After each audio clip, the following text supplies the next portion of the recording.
Boss Cowboy Sports, where your voice matters. Yeah, moving too bossy, we don't tread softly, but not flossy, the streets that taught me, moving too bossy, we don't tread softly, but not flossy, the streets that taught me, I'm just tryna get my nigga paid. We came from Section 8, and I knew I was at since the second grade. Man, I swear my time is coming, cause I'm never late. Came from broken homes and broken dreams to getting paid. Boss Cowboys. Your voice matters. Your voice matter, man. Woo, man, what a day, God, dog. Woo. That content been coming in. So it's interesting what's going on, obviously. So Zeke is out per his request. You know I'm gonna cover that fairly. Key word fairly, because Zeke is not covered all the time in the proper light. I'm gonna give it the proper light. But then Zimmer admits his regrets. We're gonna talk about that. And is Will McClay at risk of leaving? Somebody been telling y'all that was likely coming. Somebody been telling you. So we gonna go through all of that. It's gonna be measured, and it's gonna be interesting. Boss Cowboy Sports. Also, no final word today, man. Y'all just enjoy y'all New Year's, and then we'll get back to that. Boss Cowboy Sports, where your voice matters. Your voice matter over here, dog.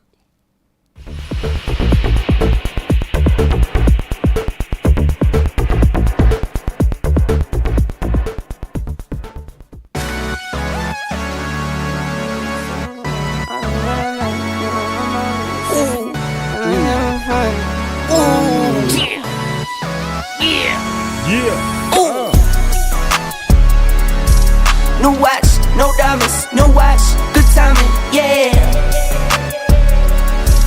New watch, no diamonds, new watch, good timing, yeah. Need no middleman, I'm the man to man, send it in. I like what I like, me, I know my rights is sipping in. I like having fun, I do what I want, it's what it is. For my son and son, for my daughters, yeah, it's for my twin. I work through the night, I do what I like, get a check, I go for the ride. I've been down the ride, for the win. Still move on the hush, never run for none. I face my fears, I just drop for none. Month to month, still from year to year.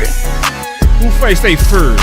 New watch, no diamonds, new watch, good timing, yeah. Let's go. New watch, no diamonds, new watch, good timing, yeah. I'm sporty and rich, I'm sporty and rich, I'm sporty and rich. Do it again, again, again. I'm sporty and rich, I'm sporty and rich, I'm sporty and rich. Yeah. Do it again, again, again. Get some checks, I invest, and I spend a check. Spend a check, get it back, then I take a rest. Let's go. Only race is the human, I take care of my skin. I was doing this as a rookie, now I'm up to vet. Set the trend, set the pace of play. I don't trip, but if I fall, bet I make a way. I take trips in the fall, watch the leaves change. I like to treat every day like it's my B-day. No watch, no diamonds, no watch, good timing, yeah. New watch, no diamonds, new watch, good timing, yeah. I'm sporty and rich, I'm sporty and rich, I'm sporty and rich. Do it again, again, again. I'm sporty and rich, I'm sporty and rich, I'm sporty and rich. Do it again, again, again. Man, welcome to Boss Cowboy Sports, where your voice matter. Do it again, again, again. And I need all you executives to have a seat so we can talk some ball. Do it again, again, again. Man. What a day. What a day. So, obviously, the breaking news is Cowboys to release running back Ezekiel Elliott per his request. It's funny because one of my content brothers told me this like literally about 2 hours before it broke. 2 hours. I'm not at liberty. I ain't asked him if I could say it, so I ain't gonna say who told me. But one of my brothers told me. He said, "Yeah, man, Zeke trying to get about. Zeke trying to get about. Zeke trying to go to a contending team." And this is exactly what I said. I said Dallas is not gonna let him out. I said Dallas ain't gonna let him out. But also shout out to the content creators that actually have real sources, because it was literally 2 hours before this broke. You know what I'm saying? I swear to God, no lie. So, I know some things about this that some people might not know. This is gonna answer a lot of questions. It's gonna expose a lot too. I'm gonna be honest. It's gonna be some exposing going on. It is. We need it too. We do, because in my opinion, Zeke wasn't covered right. Mostly. Some people covered it right. A lot of people covered Zeke wrong. And I also got to be honest and fair and balanced and say some of the things surrounding Zeke did not look good on Zeke, right? So some of the connections that people tried to connect, right? It looked like it connected, but it actually didn't connect, right? So I played this yesterday. I'm gonna play it again, and then I'm gonna kind of move on from this, and then I'm gonna give you my opinions on what I think is gonna happen. I'm gonna give my predictions. So one of the things, Zeke was always blamed, and it was politics. So, and I want to say this because I gotta also protect people. If you believed that it was politics, I understand. Let me first say that. If you believed it was politics, it's understandable that you believed it, because it kind of looked like it, right? It did. It kind of looked like it, right? Everybody know Jerry favored and liked Zeke. I think Zeke earned it because of his toughness. I think he did a lot of sacrificing that made Jerry. It wasn't just given to him. Yeah. So when you look at the fact that he was obviously somebody that, you know, Jerry liked and Steven liked and everybody liked, literally everybody liked Zeke, bro. Everybody liked Zeke. Regardless of what the fans know, when they talked about Zeke, everybody talked very well about Zeke. So I want to say that because I don't never want to paint anybody in a bad light, even accidentally, right?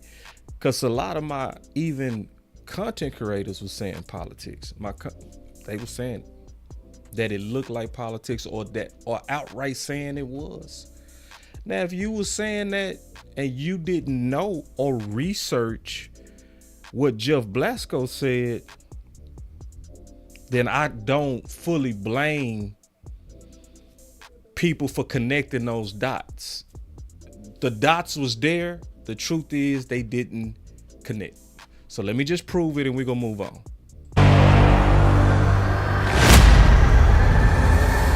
With Rico, and we asked him about, doing this running back by committee and how he feels like it's going to work. He said, well, we don't know yet, but we have faith in the coaching staff that it will. How do you manage kind of the expectations player by player when you're doing a running back by committee? The way I kind of foresee, I see. The key to this is the date. It's August 8th. It's way before the season. It's the start of training camp. So they talking about managing expectations. It being a little different, by week, Yeah, he said it's going to be different by the week. But if you listen to what was said about Zeke, what people were saying is when they start seeing the switch up go from Rico to Zeke, they always made it seem like it was because of Zeke. They never talked about how it went away from Zeke, because Zeke actually started the Browns game. He started the Browns game, had a good first half. They stopped running the ball in the second half. The next game, they totally went away from Zeke. They started Deuce and they started Rico. So it was Jeff Blasco that was behind it. So when everybody was saying, after Pitt, Rico had a good game, and then all of a sudden they started Zeke. They wasn't really telling the whole story. That wasn't the whole story. It was dots that looked like it connected. It didn't connect. Y'all connected that. Y'all put politics on him. It wasn't him. Based off the opponent, based off of what we're doing from a personnel standpoint, based off of how they're feeling, based off the special team contributions. I think there's a number of factors that are going to go into it. But the way we've been practicing, we're kind of putting the guys in situations where they're not so much in the team period, but in these walkthrough settings, putting them in there for 4. That's who y'all should have been trying to run off this dude. This is the worst thing. It's a lot of people that know I'm telling the truth. They not going to go back and correct it. They not going to go back and correct it. They not going to say, you know what? I was wrong. They ain't going to do that. They go just try to let it smooth over. They go just try, just hopefully people didn't watch Boss Cowboy Sports and get the other side of it. Yeah. Let me keep going. I'm gonna get through this quick because this ain't the real news. I'm just want to catch everybody with the truth. A lot of y'all already saw this, so I'm definitely not gonna hang on this a long time. 4 or 5 consecutive plays, and then the next guy goes in and kind of takes over. So I think the running back by committee, I feel like everybody across the league kind of operates that way. We're making probably a little bit too big of a deal of it, but we'll see how it plays out as the season goes on. Yeah. And see, I said this because this is actually sad. That, like, imagine you didn't do nothing but what your coach said was going to happen. But then you read in the paper or you turn on the internet, you looking at YouTube and you looking at certain people that might even have big numbers up saying that it's you. That's why Rico, and you looking at articles and all these writers and all these people alluding, and then you turn it on to the local radio and they alluding that it's you. And you ain't do nothing. You didn't literally do nothing but try to be your best you can be for the team. Yeah. So the running back by committee that flop had nothing to do with Zeke. And this is the worst part. I said this yesterday. This is the worst part.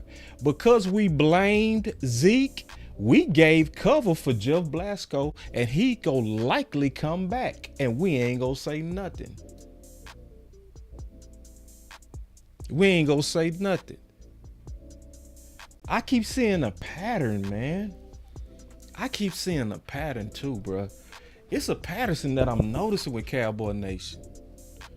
It seems like with our black players, we get real angry with our black players. And I ain't saying white people, black people too. It's like it's a lot of vitriol when it comes down to us being angry at our black players. And I ain't saying white people mad at I'm talking about black people. It's like, if you see, like for instance, when it was Jalen Smith, boy, black people, black content creators, black writers, white writers, oh, they hated Jalen Smith. LVE was playing bad. Ain't nobody say nothing. Now, and I said this yesterday, y'all watch Zach Martin likely go come back, and you watch how many people that was very loud about Zeke, they gonna be quiet with Zach. See, I'm independent and I wear it proudly. I'm not over here trying to stay away from certain topics so that I can make sure I get a job with certain organizations. Nah, that's not my goal. I already told you, my goal is to be Mark Holmes and Law Nation. Independent and successful like my two big brothers. So I'm not going to be independent and run away from the bias that I see on my black brothers that's athletes. I see it. I see it. See, when it's dance, it's a pattern of it. It's a pattern. My content creator brothers, if y'all watching, I'm going to tell y'all something. Y'all better watch out and make sure y'all not accidentally doing some Uncle Tom stuff too. Y'all better make sure y'all not over here tap dancing, man. Y'all better make sure that I ain't talking about being racist and being biased. I'm talking about basically being fair. Don't have no outrage, my brother, for a black player, but then be docile for a white player. Yeah. Don't be timid and know your place when it's Witten. Oh, I dare not speak against Witten. I dare not speak against LVE. What the Nah, bro. Nah. I'm not cool with it, and I don't respect it. I'm going to tell you this. I better see the same energy I saw with Zeke with Zach Martin. I better see the exact same. It better not be even a little bit off. If you was angry and you was agitated and you was, man, Jalen Smith, that Jalen Smith is garbage. Jalen Smith was always better than LVE, even at his worst. Don't give me that different energy, bro. Yeah. Yeah, Angie, you know I'm going to speak that real. I'm going to speak that real. Yeah. This is why some people, I make them uncomfortable because I don't back away from this type of stuff. You're not going to be able to just kick my black brothers in their balls and then be like docile and know your place because you know the politics of the organization. I'm not cool with it. I'm going to be honest with you. Nah, a lot of us need to change how we act. We need to change. Nah, because balls went way too far. And y'all let other people go way too far. Yeah. We gotta fight to be fair and balanced. Shout out to Fox News. We gotta really fight to be truly fair and balanced.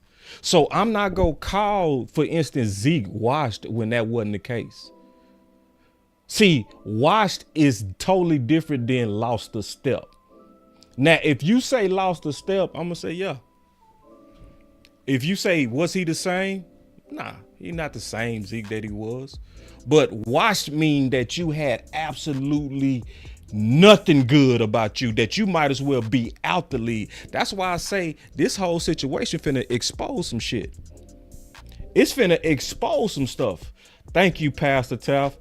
Appreciate it. Pastor Self, I'm over here cussing Pastor Taft, talking about I'm praying for you. Oh, Lord, have mercy. See, you know God know how to convict you. God know how to make you be like, boy, stop all that. Right when I had that cuss word come out my mouth, boy, Pastor Self said, Happy New Year, boss, praying for you. My bad, Pastor. Every time I see Pastor, I want to act right. It's good to see you too, Pastor Taft. It's been a while. It's good to see you. It's always good to see you. But now this is going to expose some people. Because it shouldn't be any suitors if he's washed, right? It shouldn't be no interest from a contender if he's washed. I don't think Zeke would be trying to get out of here. His agent was trying to get him out of here unless they had some suitors already lined up. I'll make a prediction who I think it is. I would say Detroit and Kansas City. Those are the two teams that make the most sense to me, especially Detroit. Yeah, with Montgomery. Oh, yeah, Detroit makes sense. And then what you go see, I'm going to tell you right now what you go see. Because there's some people, they trying to troll me on Twitter. Y'all finna have to go back and get humble, man. I'm going to tell you right now. You go get humble. I'm going to just tell you right now, you go get humbled. And we do need this as a nation. I'm going to tell you right now, the best thing that could happen for Cowboy Nation, I'm going to tell you right now, is for Zeke to go somewhere and to ball out. That would be the best thing that could happen. Because if he goes somewhere and ball out, it's going to make us look at us. Because we do need to look at us. We do. It's just good to take a look at you anyway. We need to say, damn, did we go too far? Because I'm going to say, yes, you did. Yes, most of you did. Yeah, too far. Yeah. But anyway, I see y'all making these bets. I like it. My boy, one of y'all say Minnesota. My boy JT say the Rams. Bear 24 say Detroit and Philly. Dirty Mug said KC. I think it's going to be KC or Detroit. To me, they make the most sense to me. Also, I'm cheating. Y'all know I talk to people.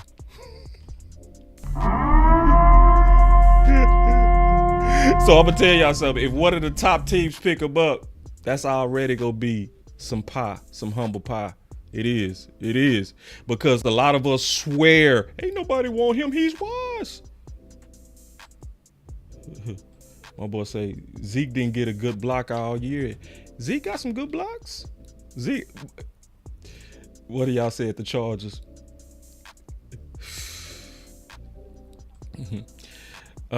No, he got some good blocks.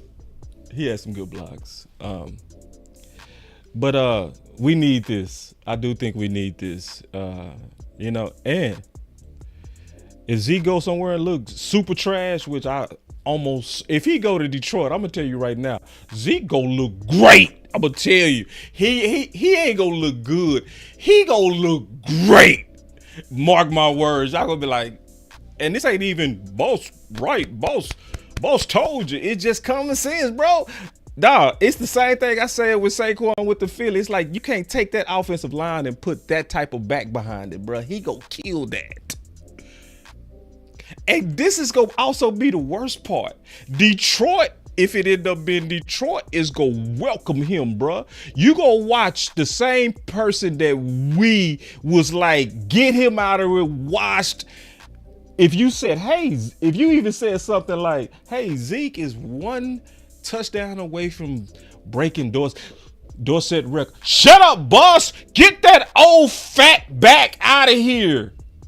That type of toxicity. And watch what Detroit is going to do if it's Detroit. They going to be over here like,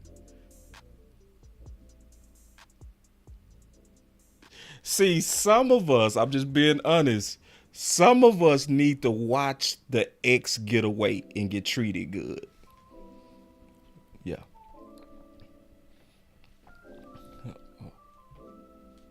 Oh, yeah, T-Church. You might be right, T-Church. It might be no stopping the toxicity that's in our fans. Obviously not all fans, but too many of them. He said, wait, when TP rushed for 1,000, people said they was empty. Yeah, I remember that last year too. People was literally boo-booing on. We turn on everybody, bro. I swear, bro. It is not one good athlete for the Dallas Cowboys we don't start with the feed me and the X and we love you, Dak, and we love Micah Parsons. I love Mike. And we turn on him, bro. I swear, bro. I wonder, because I'm not a fan of any other team, but I wonder if there are any other fans like us. I don't think it is. I don't think fans just turn on their best players like we do, bro. Like, yeah, fake love. Yes, Angie, fake as hell. Like, sell you out in a minute. You led better. Clap it up for led better. He right.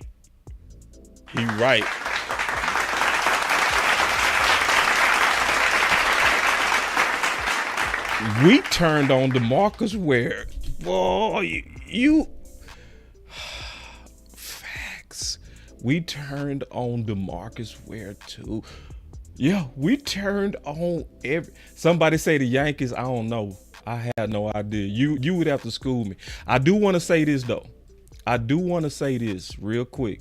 You can say what you want, but I do want to kick a special shout out real quick to Jerry. Cause I didn't think they was gonna do it. I told one of my brothers, my content creator brothers today that broke the news to me. I said, they not gonna let him out, bruh. They not. My boy say the Lakers. You know what? If it's true, let me tell you something. If it's true that it's the Lakers turn on their people, the Yankees turn on their people, and the Cowboys, that tells me that basically when your team is real popular and real big, you can't do nothing because you got too many crazy fans. That's what that mean to me. Because I see who y'all naming. Y'all saying the Lakers and the Yankees is toxic like us. That mean basically that we got too many fans. That's all that mean. That is that basically the wheat is growing up with the tear and ain't nothing you can do about it. But I want to say this real quick. that people can hate Jerry all they want, but I wholeheartedly believe Jerry and Steven is totally different. I think they totally different. I think Jerry is way more loyal than Steven. Steven is kind of like, in my opinion, like how they did Hearns. Oh, bro. Hearns broke his ankle and they waited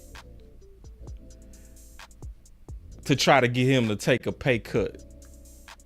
And that's when he left. Just cutthroat.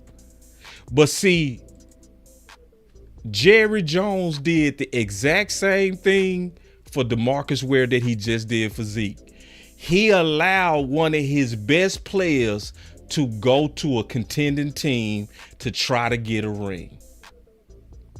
Zeke is going to appreciate Jerry forever, and it shows you Jerry appreciated Zeke.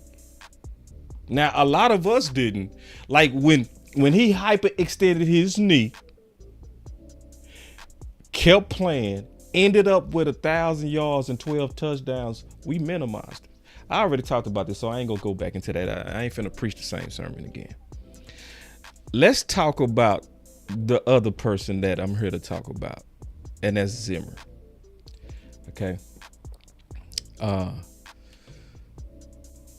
Before I move on to them, I do want to say this. My last words about Zeke. Zeke, I appreciate your sacrifices for the Cowboys.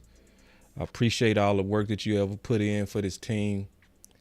I really do wish you the best. Hopefully, because we at the playoffs, I really hope that you go get your ring somewhere else. I also hope that you get your respect back the hard way on the field. And also, if I was you, I would never return back to Dallas. It's nothing in Dallas I would want to be. I wouldn't want to be ever in Dallas again if I was him. I wouldn't want to even talk to anybody in a local grocery store because I don't know, are you one of them people that was truly for me, or was you one of them two-faced people?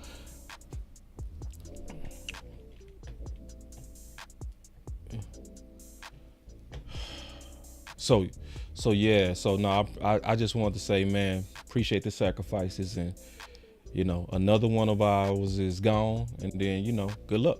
We'll see what you do. We're gonna see where you end up. It's gonna be very interesting, and it's gonna be very soon. Let me get to this Zimmer stuff, man, because this Zimmer stuff is very interesting. This Zimmer stuff is also very frustrating. It's very frustrating because this is stuff, honestly, that I saw coming. I warned about it. I warned about it in the off season. I'm gonna show y'all that. And it's frustrating because I felt like it wasn't enough of us that really had Zimmer's back and really pushed hard for him. We didn't, in my opinion. I didn't like how, to me, I'm just being all the way honest, some of y'all ain't gonna want to hear this, but I felt like not all of us, I'm not blaming everybody, but for those who paid attention, we left Zimmer hanging. We didn't really warn about him because he was sounding the alarm the whole offseason. He was saying the whole offseason how he lacked the DTs.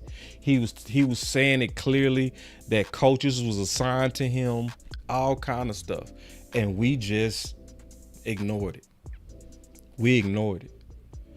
And see, I'm going to say something that I lost a lot of subs and supporters based on my coverage of Zimmer in the offseason. It's going to happen again, too. Because, see, I will sound the alarm when I see something.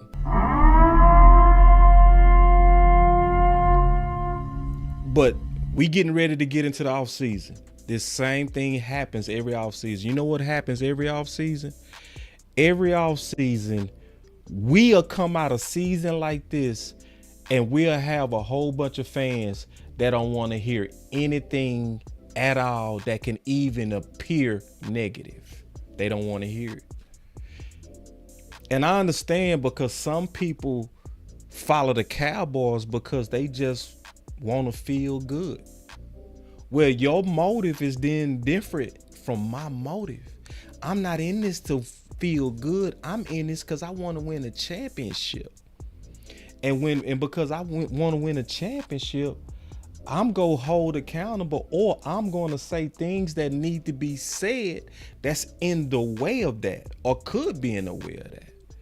So what end up happening a lot of times is now we at odds, because you want to feel good. I got to tell you the truth of what I'm seeing, and we conflict. When I was warning about what Zim admitted today or yesterday, it was people DMing me, calling me, texting me, boss, wait it out. See how, boss, you're moving too fast, boss. Boss, this is negative. We need some positivity. It's like, nah. I know you want positivity, but I can't watch my team getting ready to walk off a cliff and I just sit back and say nothing. I'm not built like you. You want to feel good. I want to win. So if you want to win, you join the side of Zimmer, who was sounding the alarm and crying out, even if it's against the crowd.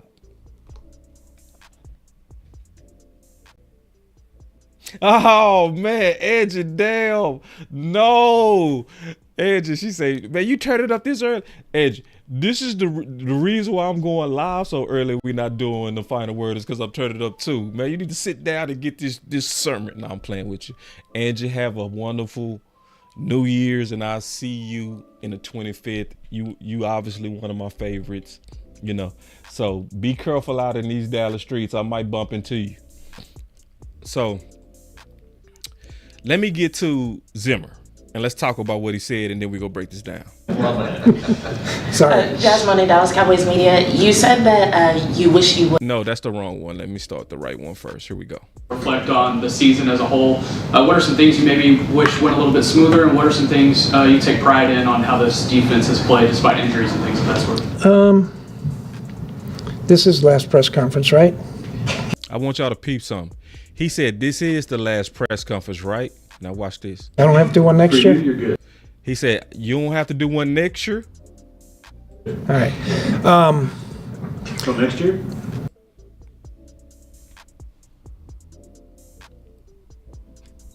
Did y'all peep that? Zimmer low-key gave it away that he likely coming back. Did y'all catch that? Yeah. Watch it. Reflect on the season as a whole.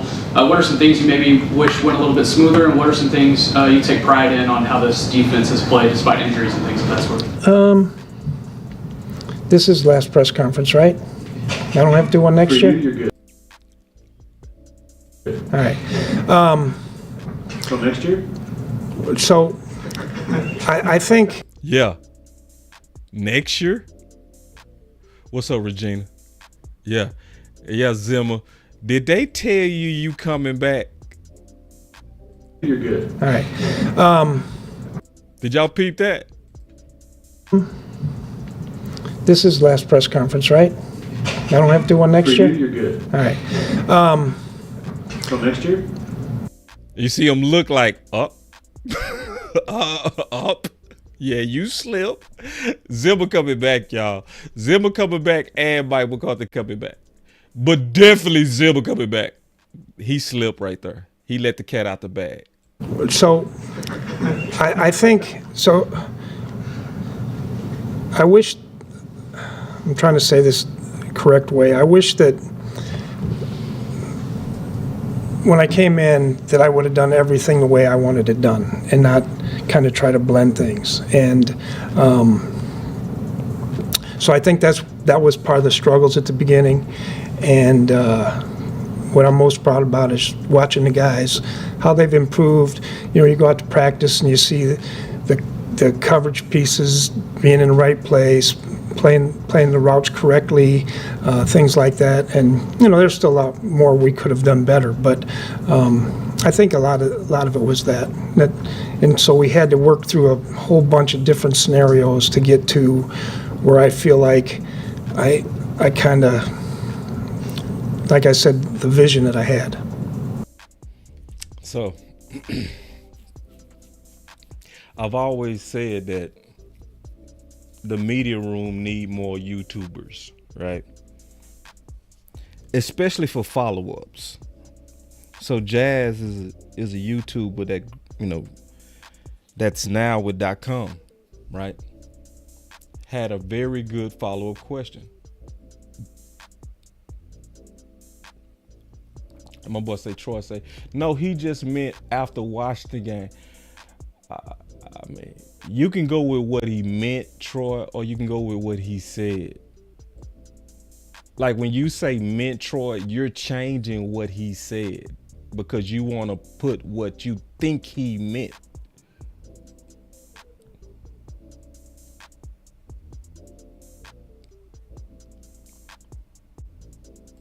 So anyway, so let me go back to the follow-up. So here we go. Sorry. Jazz Monday, Dallas Cowboys media. You said that you wish you would have done things your way instead of trying to blend things. At what point in the season do you think you realized that? And if you could go back in time and advise yourself on that decision, what would you tell yourself? Just basically what I just said. And I don't know. First of all, very good question by Jazz. Clap it up for Jazz, because she basically followed up and got him to elaborate. Without Jazz's question, and yeah, I see what y'all saying. He could be talking about calendar year. He could have been. Y'all right. He could have been talking about the calendar year. Like, it did sound like it in its context to me. I don't think he was thinking, after tonight, I don't have to do anymore. Yeah, I don't think he was saying it like that. What time it was, when it was during the season, but I was just doing things I was uncomfortable with, and so I had to, just do what I had to do. But what I would have said, I mean, I've said it, to some of the coaches, like, you come in, so here was the situation, okay? They were good last year, right? Mm-hmm. And so I come in, so I don't want to really rock the boat, and, I probably wasn't as tough as I typically am. I probably wasn't as hard-headed about things and how I want to do things, I guess the best way to say it. And how many times have y'all heard us say that on this channel? How many times have y'all heard us say this on The Final Word? How many times have y'all heard us say, where is Zimmer? Where is the Zimmer we was promised? Where is the sideline Zimmer? Boss, you're being negative, boss. Come on, boss. Boss, come on now. Now, everybody know what Zimmer was. I talked to too many players that played for him. Like, I talked to George Teague. And George Teague let it be known, and everybody let it be known. Zimmer is gonna come in here like the hand of Thor. It was understood, and we was not seeing it. We was seeing a whole bunch of mistakes, and we was like, bro, where is sideline Zimmer?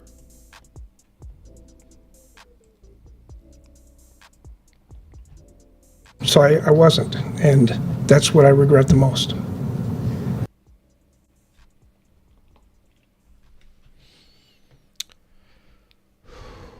See, this is why this frustrates me. I did a show about this February 18th. He was hired February 15th. On February 18th, I was listening to them press conferences, and I was like, bruh, it sounds like they trying to unsully him, man. It was the subtle clues. Like Mike McCarthy picking a lot of his staff. Like when he talked about, you don't always get what you want. Do Do you get what you want? Sometimes. It was like, nah, And let me show you one of the main things that made me say, and we talked about this on the Final Word a week later. And we did a show with Tuck. I'm gonna show you a clip with me and Tuck. We was warning, and the title itself said it. We was warning, are the Dallas Cowboy fans getting Zimmer or a 3-headed mutant Zimmer?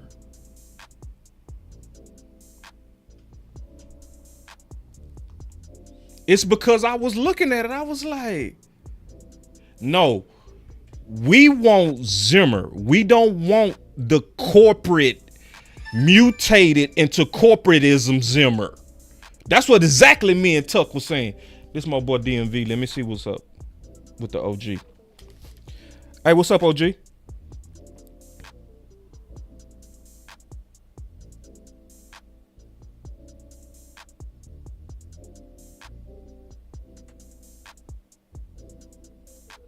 Oh, hey, I'm live right now.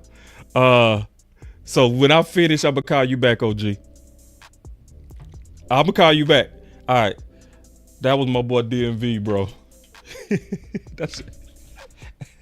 Hey man, today is crazy, bro.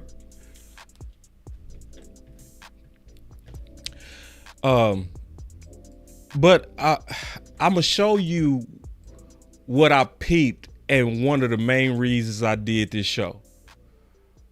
And warned, was we go get the reals? See, not a lot of us, in the off season, everybody want to be positive. And the fans will pressure you to be positive. They will show up. They will call you.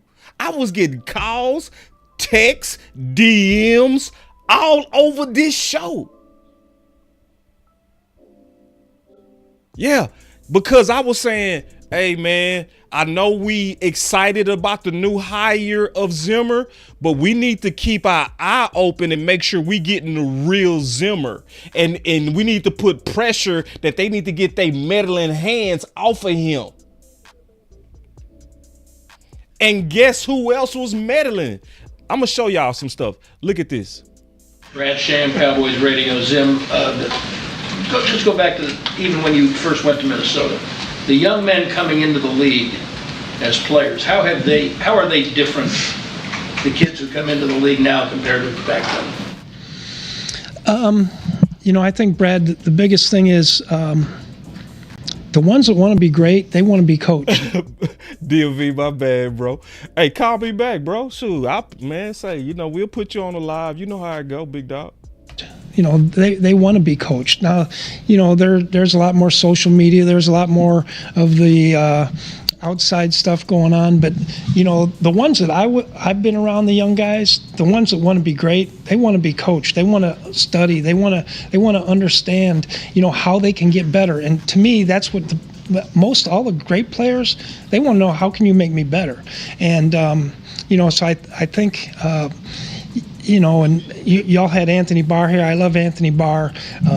He was a little hurt when playing here, but, he was a young guy and he was terrific, great leader, studied, did all the things. And, so we had a lot of guys like that come in there. Now, I coached the Polynesian Bowl high school all-star game a couple weeks ago. And, now those guys were dancing between plays, and they had the attention span of about 2 seconds. But I think great players want to be great. Brandon, see, I swear I say this every show, bro. We got the smartest. Y'all always go ahead of me. What's up, DA Lee? Y'all always finish my presentation for me, bro. I love that too. I love to see that y'all see in the future like I see it too. My boy Brandon said, we will see the real Zimmer next year because it's his defense. Man, I love y'all, bro. God. See,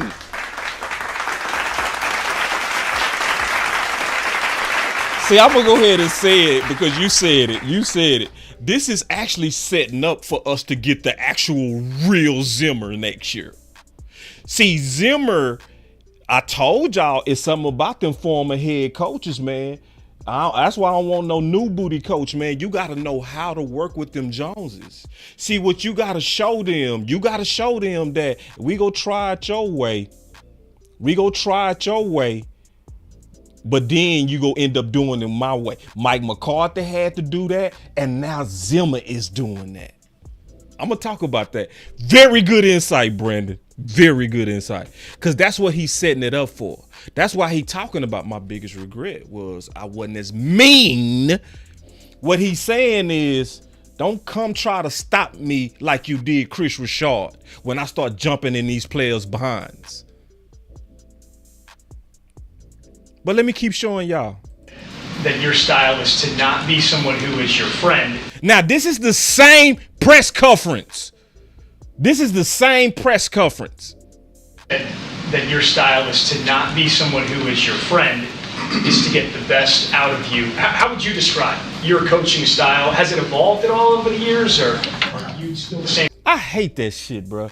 Because what was low key going on, it was subtle pressure. It's how you go. Are you still gonna be like you was with this new generation of athletes? Because you can't coach them like that. You gotta be able to put your arm around them. That's why they kept asking the same questions, man. They was putting pressure on Zimmer. You've been your entire career. Well, I think these guys that have been here saw me 18 years ago. They've evolved. Otherwise, they wouldn't be sitting there. And I think I've evolved too, or otherwise I wouldn't be sitting here. But, man, they trying to change you into a chump, bruh. If you don't, man, come on, man. If you can't see this, see, now we can look at it in hindsight.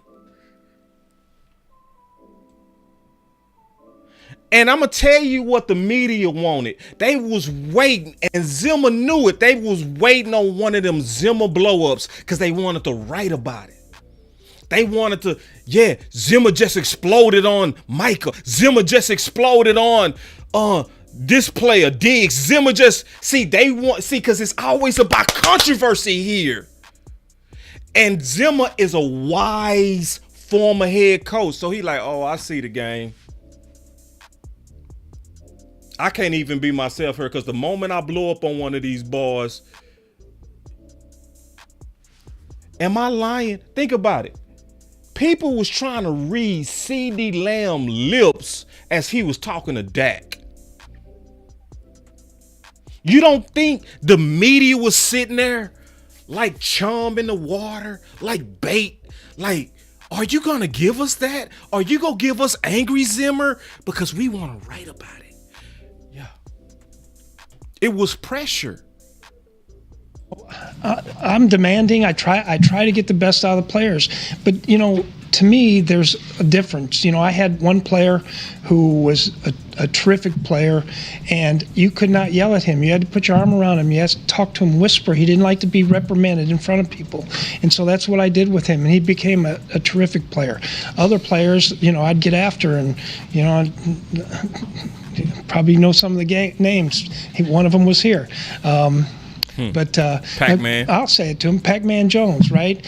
He gives me the biggest hugs now when I see him, but DMV. My boy say it's not the media job to want the best for the team. They want to be able to get the clicks. Exactly. And that's why Zim had to lay off this year. But DMV, he needed us.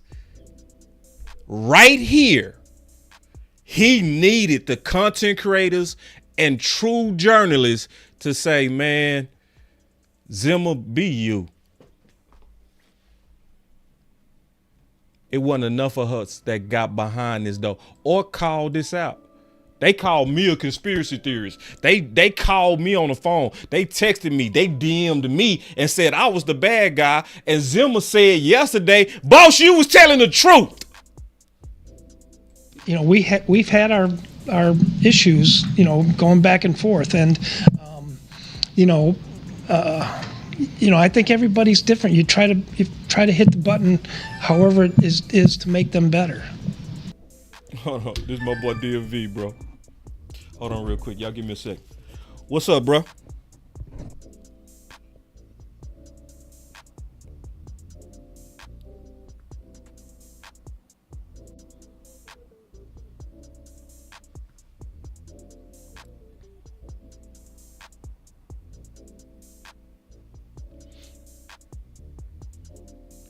Hold on real quick. Let me put you on speaker because I got this awkward silence. You feel me? All right, you on speaker. Go for it. All right, got you. So what I was saying is, bro, what we talked about all the time, and I had a lot of people that got on live earlier. It's now the time for us as the fan base to show the pulse. Like, they don't know what the pulse is. They don't know. You know what I'm saying? And it's not for the media. Like, the media don't really care about making the team better. No. Let's just keep it 100. It's not their job for them to come up with solutions for us to win. No. It's their job to poke and prod. And what I'm starting to see is we're starting to see a lot of them in our clothing, wolves in sheep's clothing, talking like us, acting like us, wanting to hang with us. But in actuality, bro, it's all about how can I be seen, not about the solution. So those that dress like us, look like us, they can throw out weak stuff and people will go with it. Now is the time for our voices to get louder, like you've been talking about, like you've been telling me. Yep. Like you have been telling me. Now it's our time, bro, to where what you're doing right now is important, bro. So yeah, keep doing it, bro. Keep doing it, and we gotta collab more. Man, we collabing this week, bro. We gonna mess around and do a show tomorrow. You know how we do. Yeah. Hey, let me finish this, and I'm gonna call you back, bro. Real talk. All right. That's the OG DMV, bro. First of all, y'all make sure y'all follow DMV, bro. If you should already know. Most of y'all already know what's up with the homie. But nah, yeah, this is definitely our time. Absolutely, yeah. And it's like, I was talking to a couple of my other brother content creators today, and I was telling them, I was like, bruh, I'm loving what's starting to already get set up in 2025 because we got some kings that's moving into position for some major differences. I ain't talking about this local shit. I'm talking about national. You know what I mean? So it's the type of stuff we need. It's the type of stuff we gotta have. Cause I'm gonna talk about one of my brothers I was talking to. It was Tuck, and me and Tuck was talking, and it was like you can try to stay local, or if you really want to make a difference, you go above them. Stop aiming for these local jobs and local networks and aim for the national networks. The major reason why Jane Slater is always able to say what she got to say is because the person and the people that she worked for is way higher than these locals. I'm not saying local media is not important, but no, new media people, stop aiming for these local jobs and local networks. Aim higher. We need national voices to where you can still keep your independence, still say the honest things that need to be said to help this team win, and you ain't got to suck up, you ain't got to placate and be colonized. We don't have to. We can still be independent, say the truth, and do what's right for the team, and not have to suck up for clicks and go along and get along. But let me keep showing y'all exactly what Zimmer was going through. Some time at the college level the last 2 years. Can you talk about your connection with Dion and what your style is for connecting with young players? God damn, how many times I go ask him about young players? Yeah, well, first thing is that, Dion, this is the same press conference.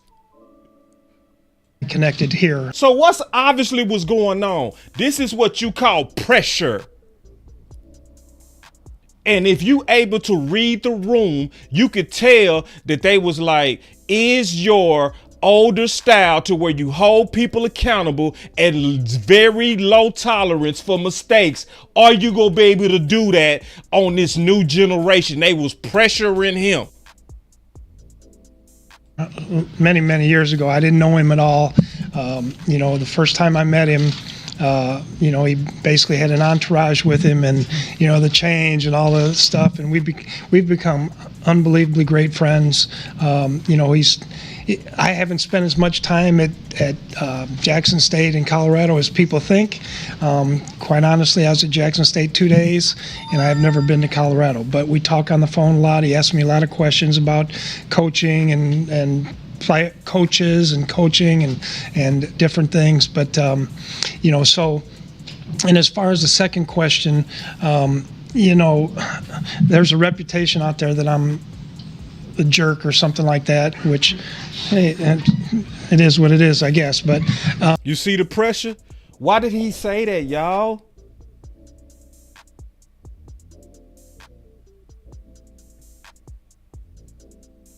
Listen.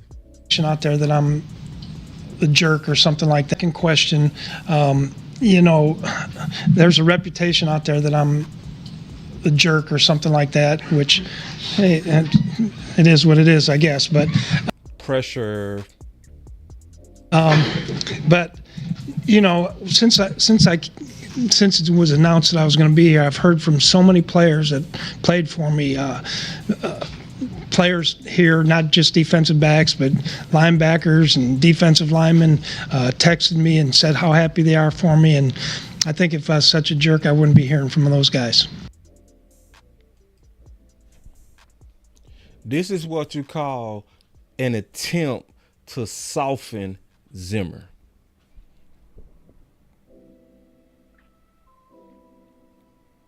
And me and Tuck was warning about this. I tweeted this out today. I'm going to play this clip. I said Jay Tuck and I was warning that Zimmer was at risk of being a mutation Zimmer and not the real Zimmer. Zimmer admitted yesterday as his biggest regret. In the offseason, we were called conspiracy theorists for warning. And that's all we was doing was warning. We was giving a warning. And guess what? All them people that called me, text me, DM me, call me names, call Tuck names, ain't not one of them go apologize. Not one of them. Ain't not one of them go say, hey, boss, you know what? Man, I really appreciate you going against the crowd, bro. We didn't want to hear it, but you was really telling us the truth. Tuck, you was really telling us the truth. DMV, you was telling us the truth. I know that this hurts y'all growth when y'all go. Tuck said it best today. You gotta watch out for people that's always swimming with the waves. You better watch them people. You can't trust them people. Because what happened is them people just telling you what you want to hear. So if you want to hear Genty is Barry Sanders, they go tell you that. If you want to hear that Cal Pitts is Calvin Johnson's, they go tell you that. If you want to hear Mike McCarthy is trash, fire him, just period, he's trash, they go tell you that. And it's just, they swimming. Because guess what? They telling you what you want to hear because you want to hear it. Guess what you going to likely do? You go sub to this person who's basically pandering to you. But the people that really love you are the people that's going to tell you the truth. The people that's going to say, you know what? I'm not swimming with the crowd. I'm going to swim this way. I got to swim against the crowd this time because actually the crowd is not looking at this right. And I'm going to lay it all out. I'm going to lay it all out. It's a lot of people. They like to go follow people that tell them everything they want to hear. And them people go lead you to more and more disappointment. I'm just being honest with you. And see, a lot of them people that was calling me, texting me, DMing me, and calling me conspiracy theorists, calling Tuck this, I don't even see him in the chat no more. And I'm happy. I'm glad I don't see him. Because I don't want 1,000 people that swim with the grain, that just go with what's popular. I want independent people. I want people that's willing to fight for ideas that they really believe in and proved. I want us to be able to have healthy debates till we get to the truth and then push whatever is true. This is not a channel for cheerleaders. This is not a channel for pom-poms. This is not a channel to where if you want somebody to make you feel good, this is a problem solving channel. You can't, me and Scott was talking about this last week. It was sad to see him going through this. And I was watching it live where he trying to be balanced. He trying to give solutions. He was really trying. He was laying out some good stuff. Paul Gunter as a potential D coordinator. Here's why. This is why I would go with him over Al Harris. He was laying out a logical case. And people didn't want to hear it. They didn't want to hear it. They was fighting them over it.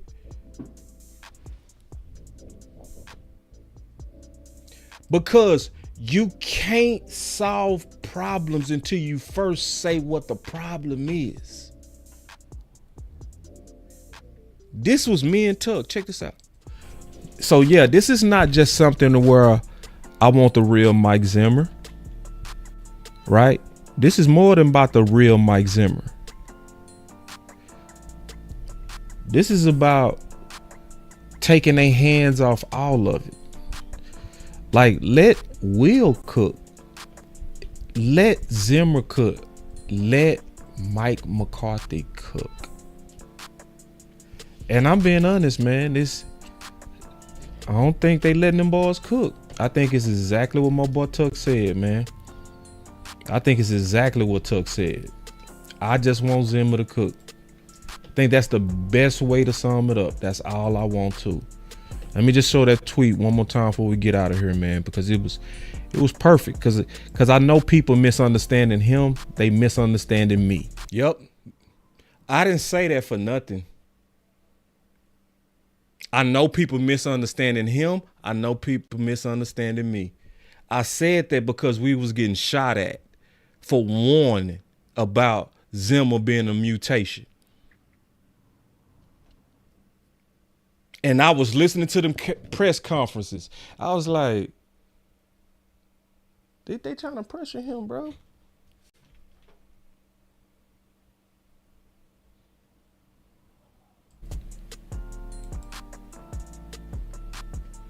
Oh, man, and let me say this too. I want to say this too. This is my last point. It's totally against the show too. But first, let me read what he said. Change the culture. It's important that the Cowboys let Zim be Zim. Don't need everybody in the kitchen. Let him cook. Man, I like this chat right here. Boo.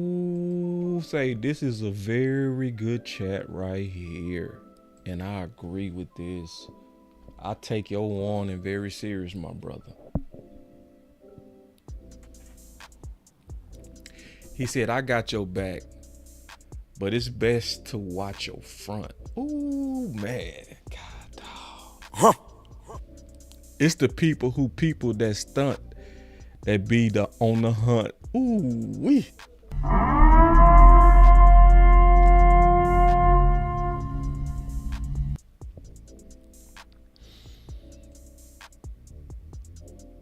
So this is what I'm gonna say. I'm gonna move off of this Zimmer stuff. We gonna be in the off season next week. Every year I say this. Every year, the off season. Now, I'm gonna say this again. So make sure y'all really pay attention to what I'm saying. Every off season for a lot of Cowboy fans is the season of illogical optimism, where it's clearly not adding up, but we will believe it anyway because we want to just feel good. Those type of people are actually the enemy to this type of channel. Them people actually aggressive too. They're aggressive. It's like, if you don't like what I'm saying, just go somewhere else. A lot of them have. I love it. It's like, because they was getting on my nerves, bro. Even in the chat, they was getting on my nerves. Just, boss, come on now. Have some faith, boss. Nah, bro, I have faith. I do have faith, bro. But faith without works is dead. I do have faith. I'm just not a sucker. I'm not going to watch Zimmer going through all this pressure. I'm not going to go through and watch true dots that's connecting to where they trying to unsully him. Then just say, okay, yeah, but he's going to end up being like he was. Like when he was with the Bengals. Yeah, we got to get a real good first round pick. True, D-Shift, we do. We got to. In my opinion, D-Shift, I think the more and more I've been thinking about it, I think the number one need for the Dallas Cowboys is a number 2 receiver. I think that's the number one need right now. I think it's a number 2 receiver. A real good one. Somebody to take pressure off of CeeDee Lamb. Somebody that's going to also help Dak. Somebody that's going to help your offensive line and your run game. Because it's going to add so much pause into the offense, it's going to be hard to stop everybody. I think that one pick go make a whole lot of position groups better. The quarterback room, the offensive line room, the running back room, and the receiver room by one pick. My top pick right now is a receiver. That's me. Right now. Within the first 2 rounds, I want to see a receiver and running back. Or you need to handle it in free agency. But I call the offseason the time of illogical optimism. So I'm not going to change. I'm going to continue to put pressure on all the things that I'm seeing. And my boy Lou say, and then DT. You think DT? I don't really think we need a DT, in my opinion. Lou, we'll talk about it. I'll call you, bro. We'll talk about it. Lou is another one of the OG content creators, man. Does fantastic work. Yeah, I'll talk about. I'm gonna tell you why I don't think we need a DT as much. It's because Mozzie is going into year 3, and it also depends on if we sign Osa, and it also depends on if we bring Linval Joseph back. And I'm going to also say this. I wouldn't trust a rookie DT anyway, unless it's the first pick. And that pick would have to be a top 15. I don't trust DTs to have instant impact. I don't want another pick that's going to take about 2 or 3 years to cook. Because offensive linemen and DTs take about 2 to 3 years to cook generally. This year, I want some positions that usually come out the microwave ready to go. Tay, what's up? She said, I've been driving and listening. Yes, a lot of y'all driving, man. My boy Wee Woo driving too. Wee Woo driving. He said, boss, I'm driving and listening. This is a great show. Chat, tell him to hit that like button. Nah, I appreciate it, man, Tay. I appreciate it. Yeah, but I'm not gonna change. So I'm gonna ask y'all to do me a favor. When I start going against the grain, because I don't swim with my boy Tuck said it today. He says a lot of people, they swim with the current. Y'all know that occasionally I will swim against the current. Y'all know that. And it ain't me trying to be opposite. It's just that I see it different. But usually it's researched on why I see it different. What's up, my boy Cowboy Politics? What's going on, bro? when y'all see me going against the crowd and y'all start seeing them cheerleaders coming to the chat trying to pressure me to be positive, can y'all shoot them? Can y'all do that for me? All me kick them out. But nah, don't leave me by myself this year when I'm saying what need to be said. Don't leave me by myself. We need to come together better. We need to come together better. Be like, say, nah. If y'all don't know Boss by now, that even if you don't agree with him, at least you know he did his research. And see, DMV, a lot of people ain't gonna want to hear my opinion on Genty. But I'm gonna be honest. I think Genty is good, real good. But there's some flaws in this game. I'm gonna talk about it when we get to the offseason. Because a lot of people selling Genty, they overselling it. Why? Because swimming with the crowd. Everybody want to hear Genty has no flaws. Nothing is wrong with Genty. Everything is perfect about Genty. If you get Genty, you're going to get Emmitt Smith. He's going to be mixed with Barry Sanders. He's going to also be he's going to be mixed with the best running backs to ever play the game. And then if you say, it's some things I see about his game that kind of concern me. Oh, Boss, you're crazy. Oh, Boss, have you watched this film, Boss?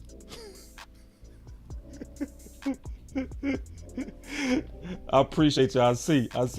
But teacher said I got your back. Absolutely.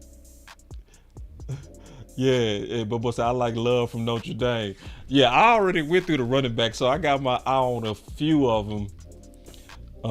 We gonna talk about it. Let's get to the off season, and then we gonna start talking about all of that. Let's get through the season, and then we gonna start going deep into like potential prospects. I appreciate everybody saying what's up, and also Happy New Year's early to everybody. But yeah, man. So what's going on with Zim is this, and I'm gonna move on to the next topic that's actually even more important. Zimmer is going through what a lot of us go through, especially as content creators. DMV, you go feel me on what I'm getting ready to say, because you go feel me on what I'm getting ready to say. Everybody go through this that does draft content. I'm gonna tell you, every one of us, or that just research drafts, period. We all get talked into stuff that we knew better. I'm gonna say that again. We all get talked into stuff in which we knew better. That's what's going on with Zimmer right now. He got talked into this modern style of trying to lead men, and he kicking himself for it. I've done it. I've let people bully me into putting people in the Boss Cowboy God that I really didn't believe in. And it turned out exactly like I said it was. Because people was calling me crazy when I was saying Mayer is not Gronk from Notre Dame. Y'all remember Mayer from 2 years ago? Yeah. And people, Boss, you're crazy. He's Gronk, Boss. How you gonna turn down Gronk? I was like, bro, listen. I've watched this man film like 3 times. I've watched at this point 5 of his games, bro. I've done plenty of work. I don't see separation. I see heavy feet. I see hype. They hyping his ass. I said, I don't even want to put him in my book. And everybody was, Boss, come on, Boss. Put him in the guide, Boss. Come on, Boss. Come on, man. You can't be like he don't even belong in your Boss Cowboy guide. You know? So I was like, yeah. Okay, I'll put him in a book. Now, I kept it real. I gave him a 3rd round grade. I did. I ain't all y'all got this dude rated as a number 1 tight end. I put a 3rd round target grade on him and put him in my guide. And then Mayer stank it up so much that they drafted Bowers the next year. If this dude was Gronk, you don't go get Bowers. And I kicked myself. Hey, DMV, we've all done that too. Tell the truth, bro. Tell the truth. Yeah, see, the DLV, this is why I rock with you, bro. This is why I rock with you. He said, I let folks talk me into Mozzie, but I knew it wasn't a day one pick. See, that's real. DLV, and guess what we did? We kicked ourselves, didn't we? Yeah, that's what's going on with Zimmer right now. He like, I let the media, all that pressure of trying to make me a modern young coach. Because I'm gonna tell you that, I'm gonna just say this real quick. That's one of the narratives that's frustrating me more than ever right now. That narrative is annoying to me. We need us a young coach. It's like once certain things get in circulation, it's like, damn, can you turn that record off? It's like everybody on repeat, young coach, young. It's like people are it's like it's this spell put on people. It's like the more they hear it, the more they say it. Young coach, young coach, young coach, young coach, young coach, young coach, young coach, young coach, young coach, young coach, young coach. What's gonna fix the Cowboys? Young coach, young coach, young coach, young coach, young coach. God damn. Like, for real? That's not the answer to the Cowboys. Me and my boy Black was talking today. No, you don't want no young coach here. No.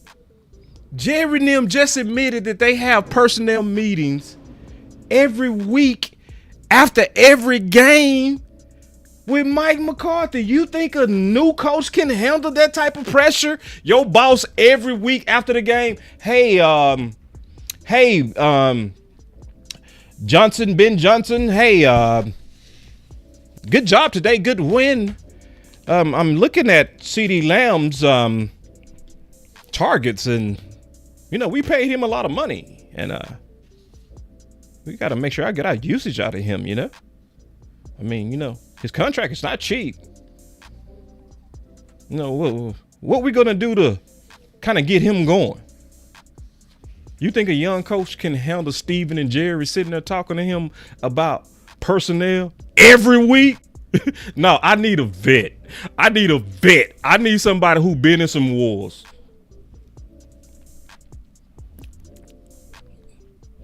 So now I gotta talk about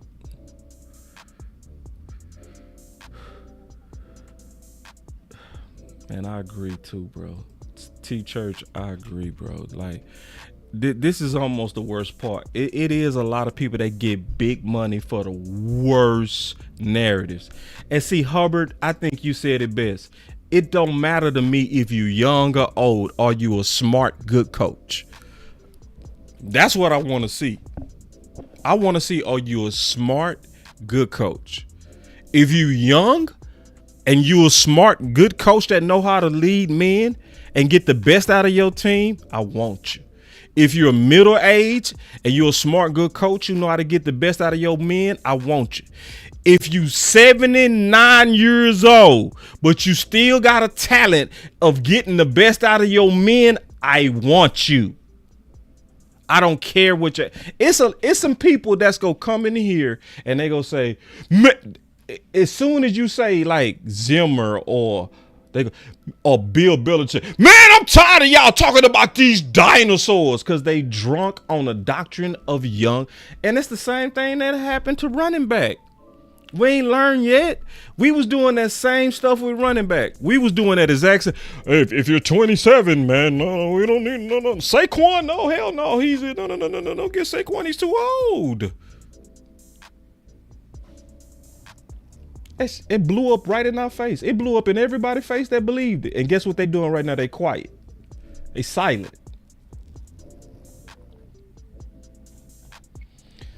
But this is the part that listen, I'm now finna dig into some real put on your seatbelt.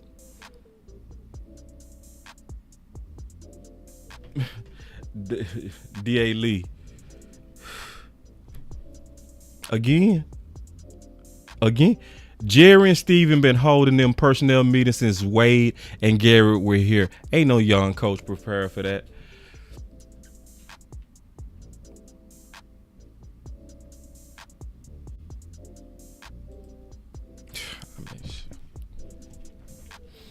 That's exactly why I say, if you ain't got no ring, If you ain't won no ring outside of Dallas, I don't even want your application. I'm just being all the way honest. To me, you got to have some type of skins on the wall to even have the ability to push back. And I would have preferred that you whoop Jerry ass. That's why I liked Mike McCarthy, because it's like Mike McCarthy has enough to try to push back on certain things, and Zimmer. But more so Mike McCarthy, because Mike McCarthy used to whoop Dallas up and down. And don't say them wasn't big games. Don't lie. In 2016, when Green Bay came in here, and they didn't even have no corners. They had to have safeties playing corner. That wasn't no big game. See, because we like to say, oh, he was trash even at Green Bay. It's like, nah, that same dude was whooping us and moving on in the playoffs, leaving us with a sick face, tears in the eyes. He wasn't a good coach then. And let's not just talk about the end of Green Bay. Talk about the whole Green Bay. Let's not pick and choose the story. If we talk about Green Bay, talk about the whole Green Bay. So anyway, this next part I hate to get into, but it's scary. We haven't talked a lot about personnel potentially. Will McClay mentioned in January that he was entering the final year of his deal as well. Are you evaluating Will McClay's future with the organization at all as part of your outlook? You know, we have, in all of our organization, we have people's agreements, if you will, their contracts. We have them come up. I prefer much shorter contracts than probably the people involved would like to have.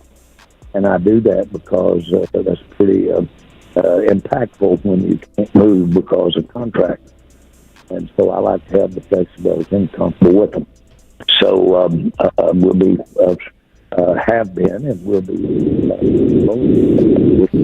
No one thing. So he cut out right there. I got the transcript. Let me go pull up the transcript real quick. Y'all know me, man. I got you. Hold on. I got the transcript.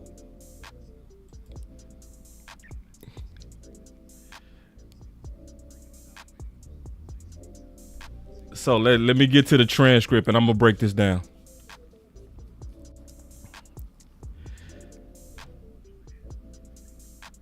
So he said we have in all of our organization, we have people's agreements.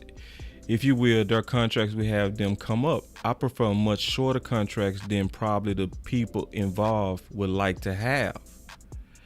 And I do that because that's pretty impactful when you can't move because of a contract. And so I like to have the flexibility comfortable with them.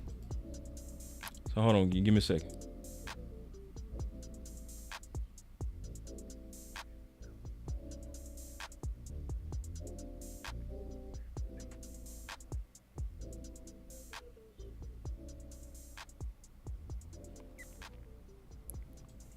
So he says, so we have been and will be one draft of organizing. Other people don't realize it's Will's main job is organizing the scout that we have out.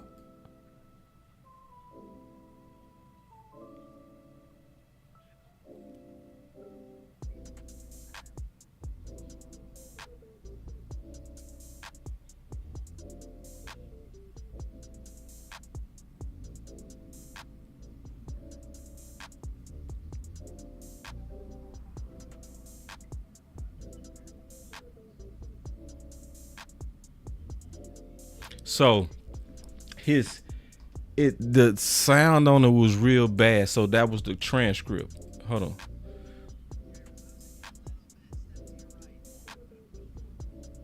Now, this is what he said that gets weird. He said, okay, guys, there we go.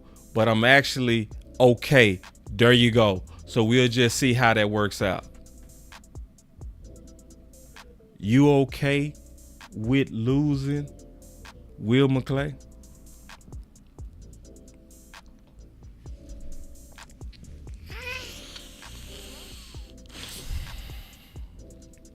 So now A lot of y'all been following me for some minute. How long have I been saying Will McClay go likely want up out of here?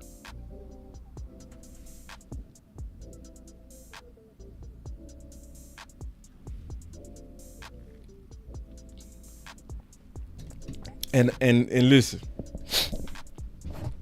I've been paying attention y'all know I pay attention. Y'all know, if anybody know anything about me, I listen very well to those press conferences and interviews, and I have an elephant memory when it comes down to those press conferences and interviews. This ain't the first time Jerry has said something weird with Will McClay. So let me show y'all this. Let me show y'all this. He said something else, and I marked it down under my notes. I said it was a weird answer by Jerry on Will. So this is from December 17th. Y'all listen to this on how he addressing Will. Cowboys owner and general manager Jerry Jones joining us here on 105 through the Fan. So, Jerry, when we reference those players stepping up, those undrafted free agents, those young guys stepping up and playing like that feels like really great diamond mining from Will McClay, your personnel department. It seems like there's interest every offseason in Will from other teams. So you see how Bobby giving Will McClay credit for the undrafted free agents, which I think he described it perfectly. He called it great diamond mining. See, when you're trying to find diamonds, you got to go through dirt, right? You gotta dig. You diamonds don't just reveal themselves. You got to go get it. Okay, I think that was a perfect term to describe the job that Will McClay has been doing in terms of organizing the scouts and the draft boards and the free agents and everything. See, a lot of people might not know this, but Will McClay has two boards. It's not just a draft board. It's a free agent board and a draft board. And so what happens is he organizes both of them, which decides the picks. That's what decides the picks. The organizing of the boards is what decides the talent that's available.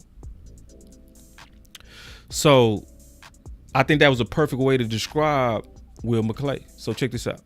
Have you ever allowed yourself to consider, how, Will McClay or some of your scouting staff leaving would challenge what you guys have built, or you just say, I'm not going to put myself in that headspace until it's absolutely necessary? No, you don't do that. You lose people. When you're successful, no matter what, that creates quite a demand for your people, and that's the NFL. And you see, you have a system in place that you want to reward anybody doing well, but we've got, you can have a lot of people involved in who gets on the field, and then you. What is he doing right there? See, Bobby started giving credit to Will. Jerry is taking credit from Will. Man, you better peep game. And I've been noticing this pattern for a minute. So Bobby say that was some good diamond mining on those undrafted free agents. And then he come out and say, well, there's a lot more than just one person that decides who go get on the field or not. That is undermining and basically low key, in my opinion,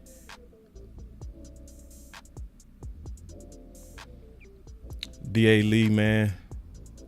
Got a lot of people involved that when they get on the field, how they play, that's your coaching staff. So you see what he did? He gave credit to the coaching staff. He said, that's your coaching staff. Not the person who went and got you the talent. It's the coaching staff. That's shade. Can't look at it as though any one person is got the responsibility. Any one person is got the responsibility. Damn, who you talking about Will like that? Any one person is got the responsibility for really this year. Very candidly, I don't know that you want the responsibility of a lot of. At least I haven't read from you guys. Oh my God! Damn. D Shift. I've been listening. I've been watching you with Cowboys politics in y'all comments, bro, and I'm agreeing with it. My boy D Shift say that jealous shit.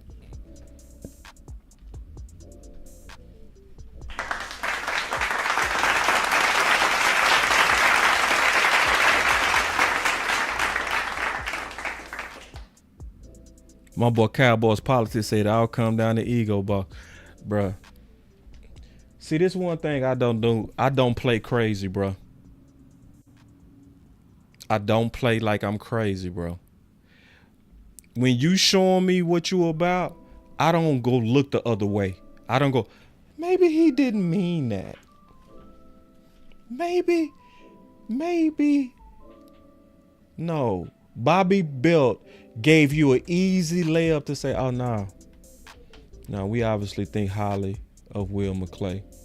You know, we wouldn't want him to get away. You know, but sometimes when you as good as he is, sometimes people really go out their way to try to swoop him up. So it's like, and just listen to that last part that he said, bruh. Just listen to this last part. It was weird. It's like, why you say that, bruh? That's I don't even know if you want to give him credit for. If I listen to what y'all been writing about these draft picks. Hey, that's your coaching staff. So you can't look at it as though any one person is got the responsibility for really this year. Very candidly, I don't know that you want the responsibility of a lot of. At least I haven't read from you guys. D Shift, you cooking, bro. D Shift, we reading it the same way.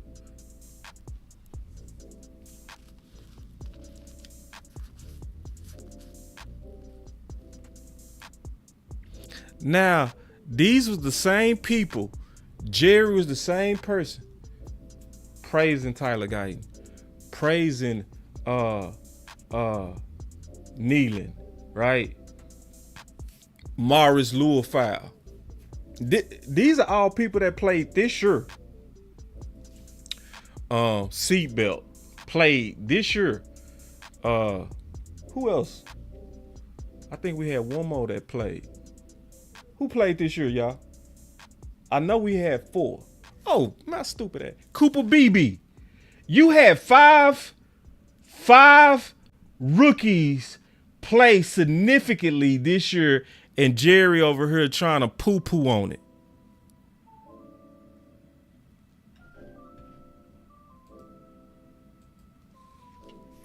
And I put that clip away. I heard it. I was like, I ain't gonna lay this out now. But I just pulled that clip. I said, what? And so then you see what's going on today. I got more clips. I just ain't had time to pull them. He been dry hating on Will McClay, in my opinion, for a little while. It's certain stuff you know is dry hating, bruh. It's certain stuff you know that's dry hating. Nealon, thank you, Rico. Thank you. So if you go listen to I listen to all the after the draft, because every time they make their picks, they do a press conference, and I listen to it and I break it down. Like I break it down like an investigator, right?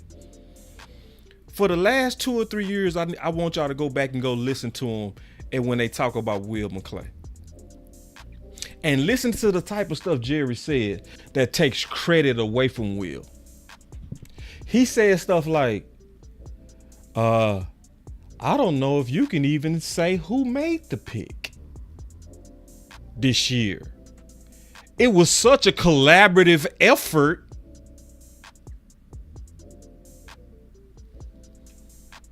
Collaborative effort. Who is the person that's truly responsible for setting up the whole org?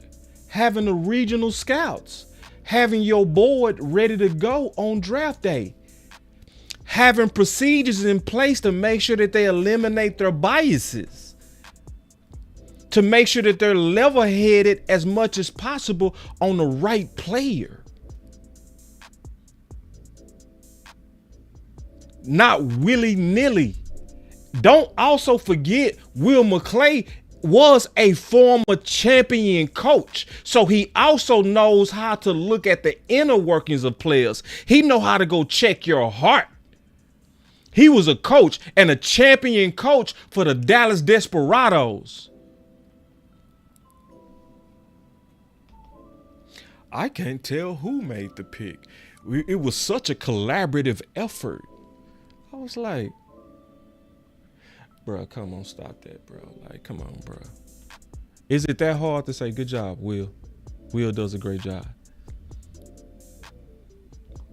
Could it also be typical Jerry trying to have false leverage because it is a contract year? It could be that too, to where don't give too much credit, because if I'm praising him openly, his agent is going to use that against me in a court of money. It could be that too. It could be that too. But I don't care what it is. It's the typical toxicity of us, to where we smash and hate on our best. So now we see Will McClay is treated no different than Dak, treated no different than Tank. Y'all remember DeMarcus Lawrence? I mean, he good, but, he ain't no Khalil Mack. He ain't no, Von Miller. This is their philosophy, man, that they try to pimp people. That's what it is, man. It's pimping. I know you're a beautiful woman, but I'm gonna make you feel like you average because it brings my value up. It's pimping.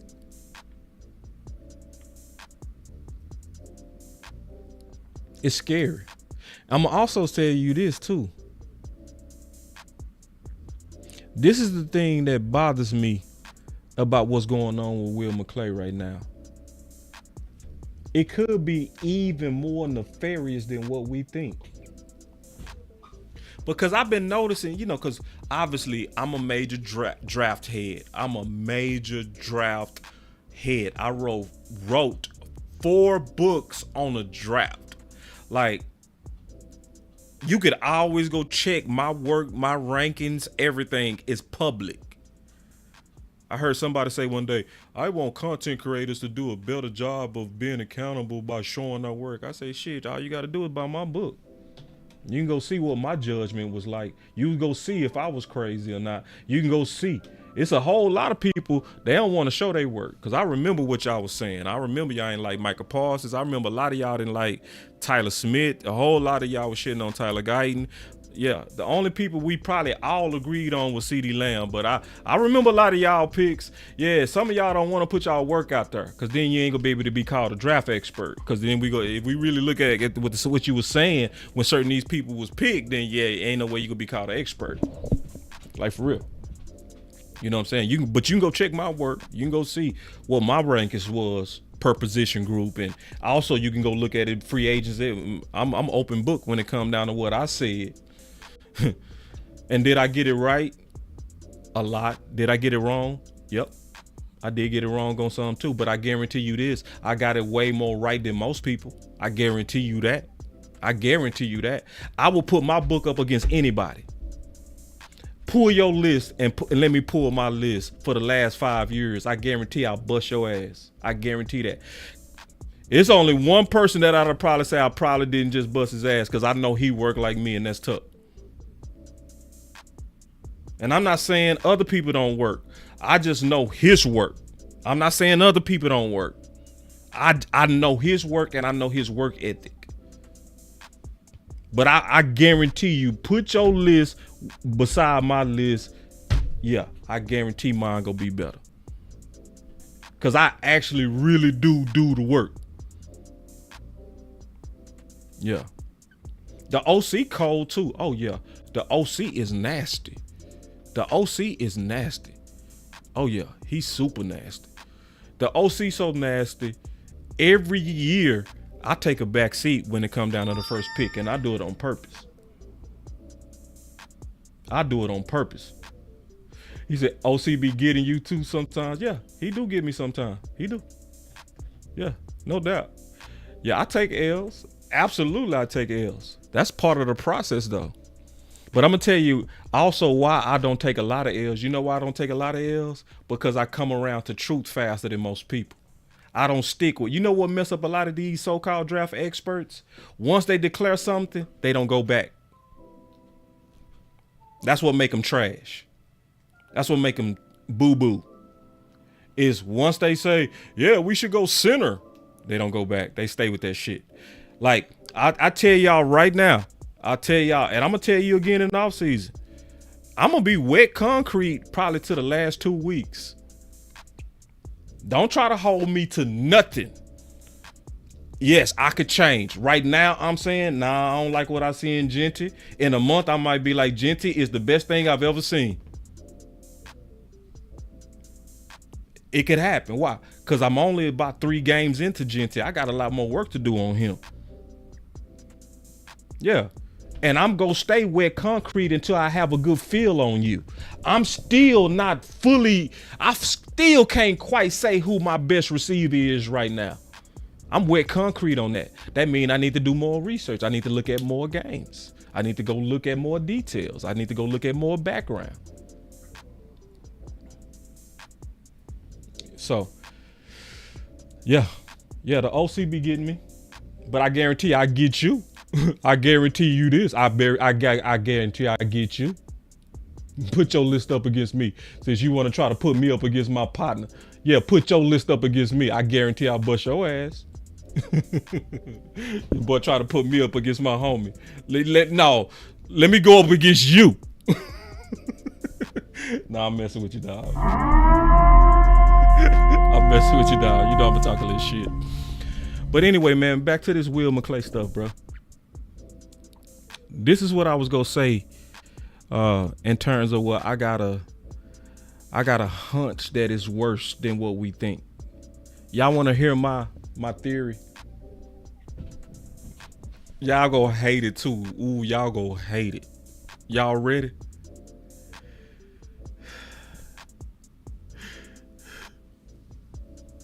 You know what I really think going on? Y'all gonna hate this, what I'm finna say.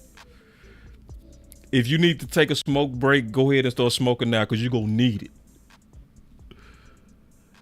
I think they want to get rid of Will McClay for Jerry Jr. I think they trying to groom them Joneses and them grandsons to be over personnel.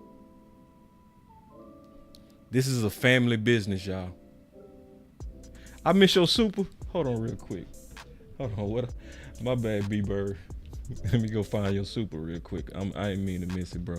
You know how it is, man. When you producing, you be juggling a lot. Let me find. Here we go. I found it. Okay, I found it. I got you, B-Bird. Let me hit the button, too. I'm going to hit the button for the homie. I'm going to give you the full effect. Give you the full effect, man. You over here dropping bread, man, on New Year's, man. You bought your boy a drink. Let's go. Let's go.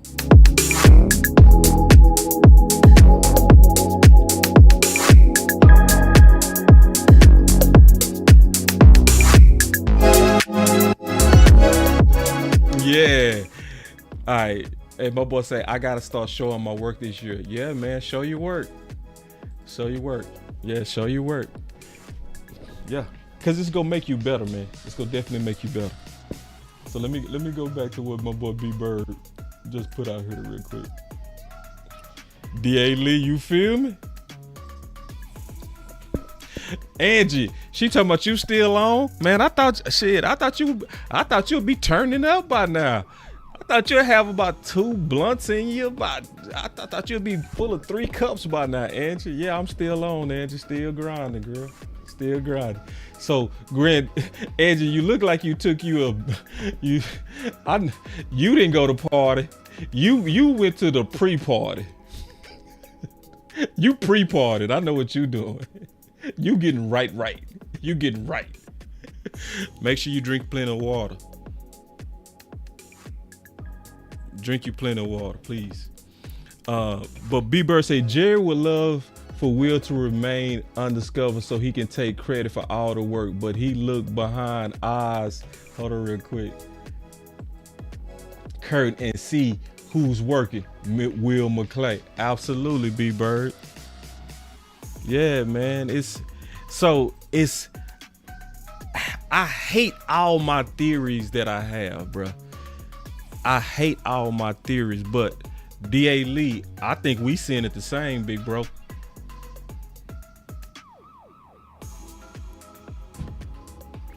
D.A. Lee, he say they are definitely grooming the grandsons. Yeah. Yeah. Cause see, remember, who was they crediting for over Shan? Do y'all remember that? Do y'all remember? They went out their way to make sure Junior got credit for over Shan. It was Junior that really liked over Shan. It was Junior. And see, this is what I noticed. Because over Shan is a leader, right? But they was marketing him real fast and real heavy. It's like out of that whole draft class, even over Mozzie, it's almost like they reached in and said, we're going to anoint this guy. Because his success points to my grandson's success. His success allows us to market him.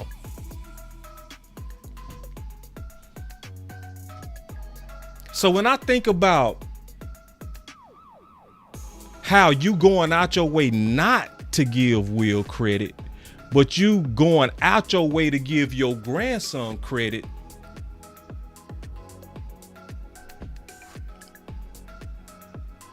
Will McClay ain't family. So Will McClay, we gonna start sneak dissing you now. Every time somebody say something positive, we go figure out a way to make that shit negative. So when Bobby Bell say, hey, Will McClay been doing some great diamond mining, he gonna say, well, it was actually the coaches. It's actually the coaches. And matter of fact, maybe this year you don't even want to give Will McClay credit, because if I look at what y'all been saying, then we didn't have a good year. Is this a good year to even give him credit?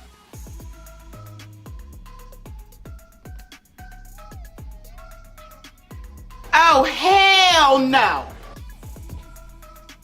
Boss, who you gonna be in the conspiracy theorist? I mean, shit, my track record is very good, brother. My track record and reading these tea leaves and saying, hey, bro, it's not looking good. It's not looking good. It's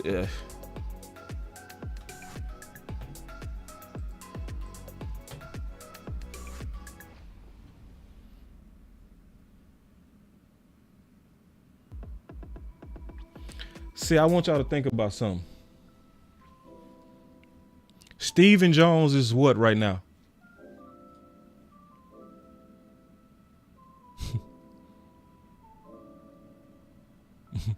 Hold on, let me go back to what DMV said real quick. Not DMV. Let me go back to what my boy D.A. Lee said. See, D.A. Lee, bro. See, me and D.A. Lee, bro. I swear, me and you, bro. He said they're in the war room making calls to coaches and dropping nuggets about players.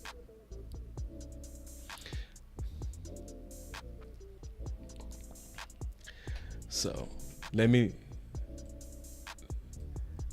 ask y'all, what's Stephen Jones' current job title? The vice president, right? He the vice player. He the vice president of player personnel.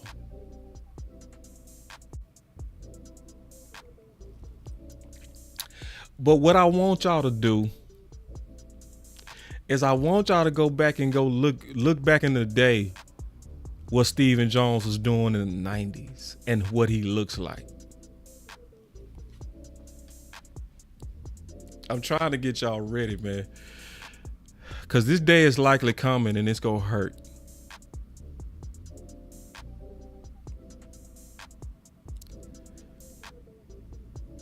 Go back and look at what Stephen Jones was doing when he was in the 90s. He looked just like them grandsons. Jerry was grooming him. So even during that time, guess what? It was a vice president of player personnel. But the whole time, it was somebody being groomed to take over that job.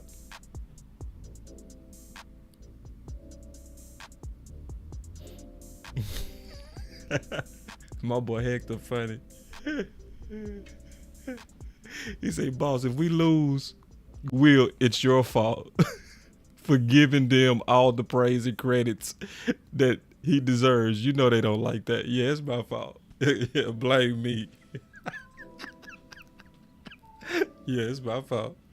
I ain't bad at it, bro. Could be. Could be. Yeah, and see, this is right. And like my boy JT said, time fold, boss. Absolutely. I just hope it's not now. See what boys need to look up. You need to look. We all need to go look up them grandsons and figure out their ages. If them grandsons are 25, 26, 27, oh man, it's gonna be like, oh shit. If they 21, 22, 23, Will might be okay. He might be okay. You know what I mean? But I'm telling you, all you got to go do is go back in time. Go back in time and go look at them little grunt jobs Steven was doing. Just like they doing all the grunt. Answer the phone. Go make the call to the coaches. Yeah. Hey, who do you think we should pick here, grandson? I like Overshawn. Hey, I like him too. Turn that in. We kind of having a debate on the third. Who do you like? Overshawn. Okay, let's turn that pick in. You like that, Will? I love it. Let's go. Right? So they pick Overshawn, and then they go out and say, well, you couldn't tell who made the pick when they talking about Will, but when it's Overshawn, oh yeah, grandson, he was the one who made that pick. So this is the only thing we can hope. The only thing you can hope is that everybody that been sitting under Will McClay took meticulous notes on the entire process of how he organizes his boards and what's his processes. Because what I'm hoping is that it's more so processes that he put in place that can carry on. Hopefully it's not just a gifted eye. Because if it's based on a gifted eye and a gut, you cannot replace that. You either have that or you don't.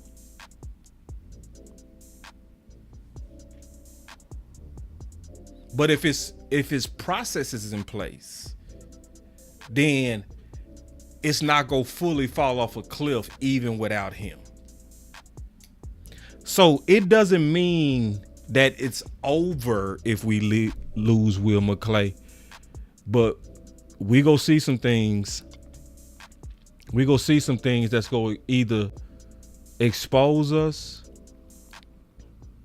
or hurt us. So anyway, man, listen. Obviously, we don't have the final word today. We don't have the final word today. I want everybody to be safe tonight. Y'all know how New Year's is. It's one of the scariest, deadliest nights in the world. A lot of people gonna be drinking.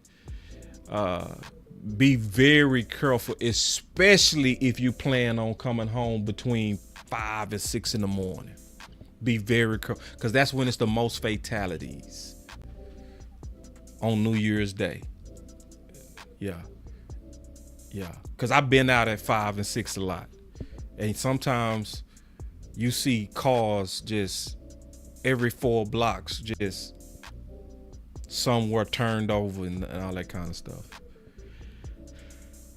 Let me tell you, I'm going to give y'all one more thing before I get out here. Don't assume tonight that people are going to be smart. If the light turned green, don't just go. Take one more pause and look to your left and your right if you're going to be out tonight, even if it's a green light. Because there's going to be a lot of reckless activity tonight if you party tonight. Take your time, because I got hit one time going through a green light. And ever since then, I don't just go because the light is green. I still pause and look. I'm especially go do that tonight. So, man, this was a very interesting day. Happy New Year, everybody. I pray I see everybody. I pray that y'all see me for 2025. And we're going to work hard this off season, as usual, to do what we always do. We go work hard to put them ideas out there to help this team win a championship. I love the growth of what we're doing.